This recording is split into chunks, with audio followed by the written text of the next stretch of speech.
Hey everyone, and welcome to The Explainer. If you are a focused learner looking to decode the people around you, and perhaps more importantly, decode yourself, you are in the perfect place. Today, we're exploring Robert Greene's massive masterpiece, The Laws of Human Nature. We're going to see if we can decode the unconscious patterns and deep-rooted instincts that dictate our decisions and actually turn them into a practical framework for mastering our emotions and reading absolutely anyone in the room. So, put yourself in a hot seat for a second. Think back to a recent, really heated argument. Your heart was racing, your face flushed, and suddenly words just flew out of your mouth that you instantly regretted. Hours later, you're sitting there going, wait, why did I just say that? That isn't even what I believe. We all love to think of ourselves as these incredibly rational creatures completely in charge of our logic, but the truth is that rationality is often just an illusion. To understand why, we really have to define what human nature actually is. You see, our brains didn't evolve in neat logical steps. Who we are is largely shaped by ancient operating systems. At your core, you have the reptilian brain, which is obsessed purely with survival. Stacked right on top of that is the limbic system, your emotional brain. These systems were installed millions of years before our rational neocortex ever came online. So most of the time, our emotions are firmly in the driver's seat, and logic? Well, logic is just a backseat passenger trying to make sense of the ride. Okay, let's dive into this. We're going to use an iceberg model to break this whole thing down into 4 key areas. First, the illusion of control. Second, mastering your hidden self. Third, navigating the social matrix. And finally, the path to fulfillment. Let's get right into it. Starting off with Part 1, the illusion of control. What's genuinely fascinating here is the sheer difference in processing speed. Your emotional brain reacts in milliseconds, while your rational brain needs full seconds. By the time your slow, methodical neocortex finally wakes up to weigh the pros and cons, your emotional brain has already made the call. Think about sneaker marketing. Marketers know we're basically emotional creatures wearing a really thin disguise of rationality. They don't list the raw materials of the shoe, right? They show athletes in action. They sell identity, status, and belonging. Because they know, by the time you logically justify the purchase, your limbic system has already bought the shoes. And because of this evolutionary wiring, we constantly fall into traps of short-sightedness. Take tactical hell, for example. That's where you win the battles but completely lose the war. Think of a manager. Let's call her Julie. Julie argued with her boss and won every single debate, feeling totally triumphant in the moment. But when promotion season came around, her quieter colleagues advanced, while she was passed over. Her short-term impulse to win a quick argument literally cost her the long-term career victory. Which brings us to Part 2, mastering your hidden self. Now, this requires a bit of vulnerability to admit, but we all have narcissistic tendencies. It's true. The question isn't whether you have them, it's where you fall on the spectrum. The deep narcissist treats life like a one-man show where everyone else is just an extra.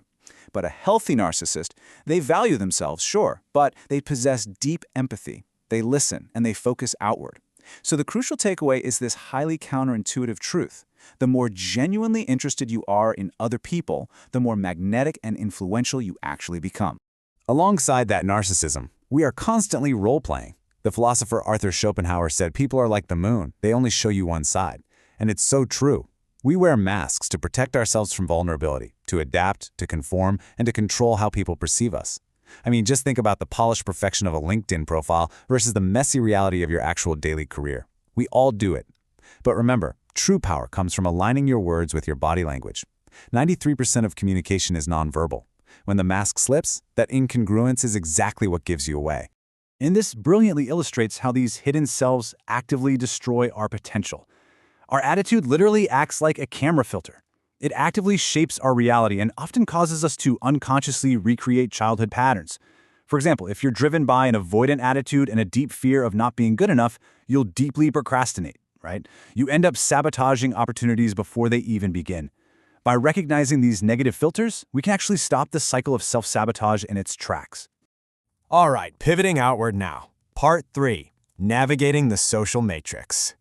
Envy is incredibly dangerous, mostly because of how easily we deny it. We love to disguise it as concern or just constructive criticism, and it usually takes 2 forms. Passive envy is the silent avatar, that colleague who conveniently forgets to CC you on an important email. Active envy is the open attacker, the person publicly questioning your qualifications. This is mostly triggered by rapid success or close proximity. The absolute best way to become immune to the envy of others, and honestly, to cure your own, is to abandon comparison entirely and focus relentlessly on mastering your own craft. Now, when you interact with others, you are inevitably going to face defensiveness. Our brains process criticism as a literal physical threat. To bypass this, Robert Greene offers this actionable 4-step framework. Instead of attacking someone's ego, you want to soften their fight or flight response. You persuade by becoming a deep listener, managing your own calm energy to create a positive emotional contagion, and subtly addressing their insecurities without ever exposing them. But what about when aggression hides behind a polite office smile? We've all dealt with this. Here are the 5 faces of passive aggression. You've got the insinuator, dropping backhanded compliments like, "Wow, that was a great presentation," for someone with so little experience. It is vital to recognize these forces, because the most dangerous person in the room is rarely the loud, angry one. The most dangerous person is often the calmest one, quietly pulling the strings through constant dissatisfaction or blame shifting. Add groups to the mix, and things get even wilder.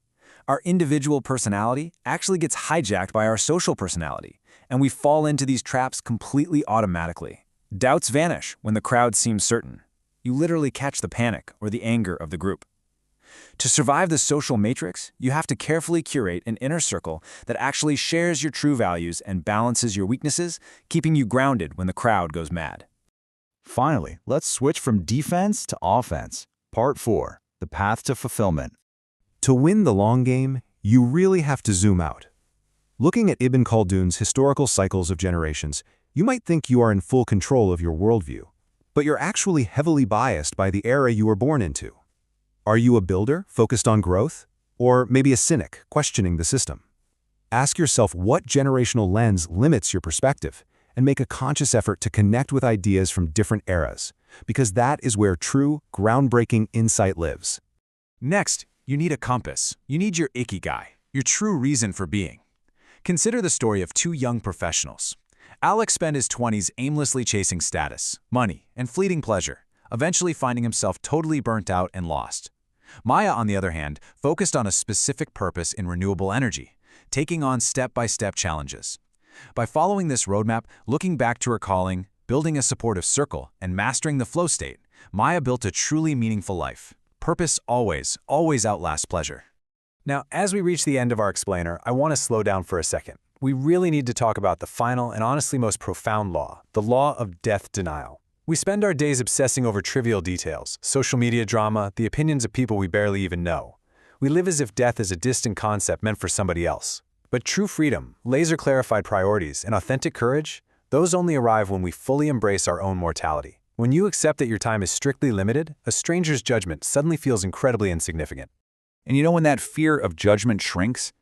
It gets replaced by a much larger, much more important fear. The fear of reaching the end of your life with regrets.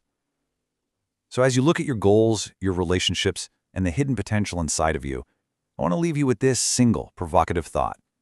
Instead of asking yourself, what if I fail? What if I never try?